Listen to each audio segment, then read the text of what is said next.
l'évangile. Vous allez continuer à pino. Et non, on a un déco. Oh, t'as dit à Sangomala. En ce qui concerne l'évangile est répandu dans toutes les églises. Et qui de plus a été choisi par les églises pour être notre compagnon de voyage dans cette œuvre de bienfaisance que nous accomplissons à la gloire du Seigneur.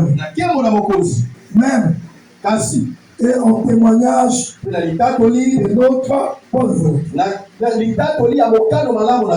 agissons ainsi afin que personne ne nous blâme au sujet de cette abondante collecte à laquelle nous donnons nos soins. Car nous recherchons ce qui est bien. Non seulement devant le Seigneur, mais aussi devant les hommes.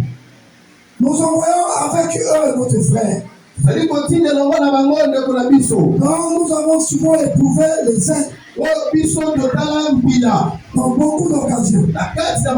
Et qui augmente plus encore cette fois à cause de sa grande confiance en vous.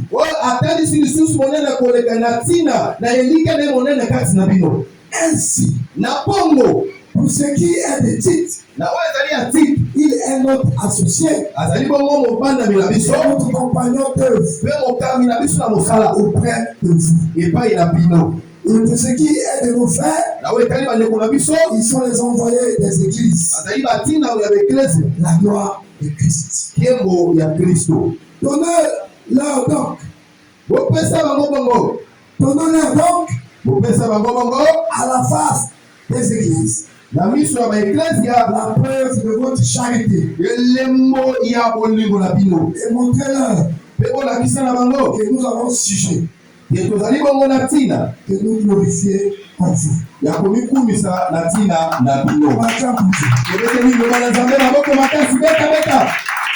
Nous faisons l'église catholique tout à fait. Nous disons, nous rendons grâce à Dieu. Amen. Amen. C'est bien. Amen. On revient encore sur Paul. N'oublions pas l'esprit. Non, n'oublions pas l'esprit. Que nous avons pour thème devant nous et baptisé. J'ai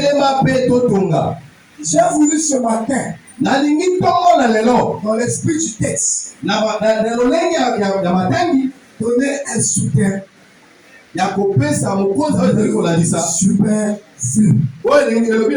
superflu. Qu'est-ce alors le superflu? L'interprète vient de le dire. En fait, ce n'est pas ce que tu as dit. Le superflu. Le superflu. Elle est dans tes. En français, de l'essentiel. C'est qui est trop. Non. Ce qui est de trop, à peu près. Ce qui est de trop. Je donne un exemple. J'ai 101 000.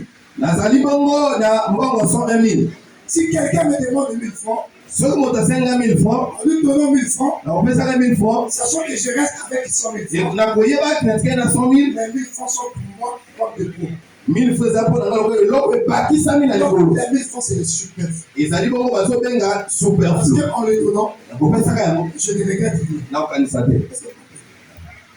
Est-ce que vous comprenez? En fait, les superflus, c'est quelque chose lorsqu'on se libère d'elle. On ne peut pas tout regretter. Et ça dimanche pas.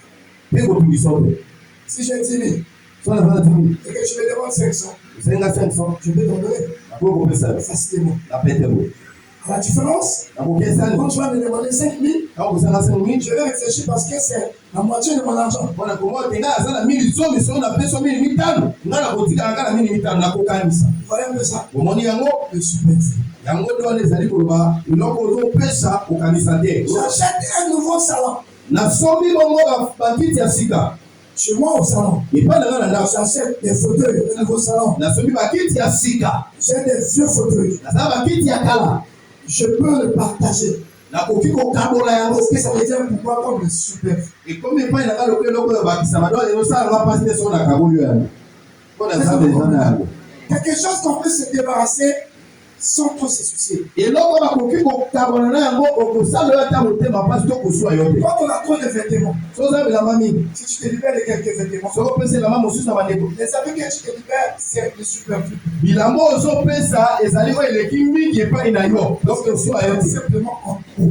Po ozana yango mingi okaboli ndambo wana. Est-ce que l'on comprend? Ozo simba mateya. Donc aujourd'hui, on va tourner autour du superflu. Lelo tokolobela na eloko kopesa ezoswa na motema. Évangéliste. Mes Mes amis, à vos avis,